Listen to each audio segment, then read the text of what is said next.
सबसे पढ़े लिखे, स्वघोषित पढ़े लिखे मुख्यमंत्री जो आईआईटी ग्रेजुएट हैं, जिनका ज्ञान इतना अनुपम है कि उन्होंने कोविड की सेकेंड वेव में यह कहा था कि कोविड वैक्सीन का फार्मूला सभी कंपनियों को क्यों नहीं दे दिया जाता ताकि जल्दी वैक्सीन बन जाए।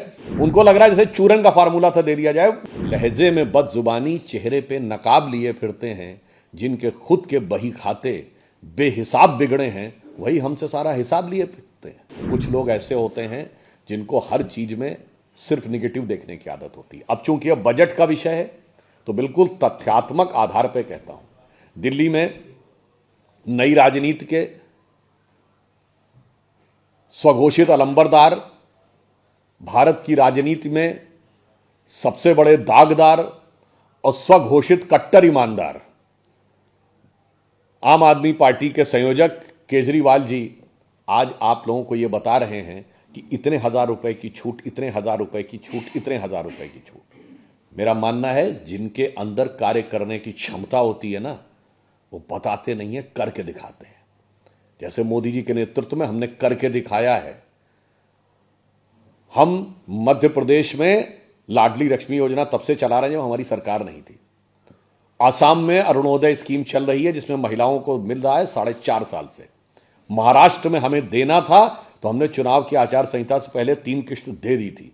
मध्य प्रदेश में देना था तो हमने दे दी थी। आप सबने देखा होगा केजरीवाल जी की वो बाइट भी है और उनका विज्ञापन भी है कि 25,000 रुपए महीने तक का वो देंगे। अब ये दावा कितना निराधार, खोखला, हास्यास्पद है। मैं पूछना चाहता हूं दिल्ली का बजट कितना है? 78,000 करोड़। और दिल्ली में परिवार कितने हैं? 40 लाख। मैं सबसे पढ़े लिखे, स्वघोषित पढ़े लिखे मुख्यमंत्री जो आईआईटी ग्रेजुएट हैं, जिनका ज्ञान इतना अनुपम है कि उन्होंने कोविड की सेकेंड वेव में यह कहा था कि कोविड वैक्सीन का फार्मूला सभी कंपनियों को क्यों नहीं दे दिया जाता ताकि जल्दी वैक्सीन बन जाए। जबकि पता होना चाहिए पैरासिटामोल जैसी भी जो टैबलेट है वो अमेरिका उस समय हमसे ले रहा था। हर फार्मास्यूटिकल ड्रग को बनाने का एक पर्टिकुलर रॉ मटेरियल होता है, पर्टिकुलर पैटर्न होता है, पर्टिकुलर फैसिलिटीज होती, पर्टिकुलर पेटेंट होता है। उनको लग रहा है जैसे चूरन का फार्मूला था, दे दिया जाए। उनसे मैं पूछना चाहता हूं कि ये जो आपने फर्जी दावा किया है, ये बताइए, जैसे अभी जमुना में जहर मिलाने के दावा आपने किया था, वैसे आप मुझे बताएं कि ये तथाकथित 25,000 रुपए का जो आप सब्जबाग दिखाने का प्रयास कर रहे हैं, ये 78,000 करोड़ के दिल्ली के बजट में कहां से आएगा? कृपया वो इसके आंकड़े बता दें। इसलिए दिल्ली की जनता उनका हिसाब किताब भली भांति समझ चुकी है। और एक तरफ प्रधानमंत्री श्री नरेंद्र मोदी जी के नेतृत्व में भारतीय जनता पार्टी और एनडीए की सरकार है, जो राजनीति में जो कहा वो करके दिखाया। वो भी करके दिखाया जो पिछली सरकारें कर रही थी उससे बेहतर किया और ट्रांसपेरेंसी से किया। वो भी किया जो पिछली सरकारें हिम्मत नहीं कर पाई, करना चाहा, जैसे जीएसटी, वो भी किया। वो भी काम किए जो पिछली सरकारें सोच भी नहीं पाई, जैसे इंडिया को सोलर एनर्जी का हब बनाना। जैसे इस बजट में न्यूक्लियर एनर्जी के मिशन के लिए है कि भारत 100 गीगावाट 2047 तक और 50 गीगावाट 2033 तक होगा। और वो काम भी करके दिखाए जिसके लिए विपक्ष कमर कसे हुए था कि उसे नहीं करने देंगे, जैसे धारा 370 और राम मंदिर।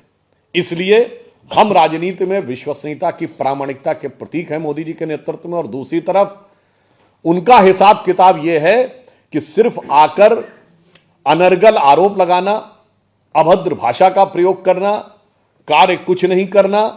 तो मैं बजट के इस अवसर पर, जिसमें कि पूरे आय व्यय का लेखा जोखा होता है, यानी हिसाब किताब होता है, तो मैं केजरीवाल जी और आम आदमी पार्टी के लिए यह पंक्ति कहकर अपना आप लोगों से अनुरोध समाप्त करूंगा कि लहजे में बदगुमानी, लहजे में बदजुबानी, लहजे में बदजुबानी, चेहरे पे नकाब लिए फिरते हैं, जिनके खुद के बही खाते बेहिसाब बिगड़े हैं, वही हमसे सारा हिसाब लिए फिरते हैं।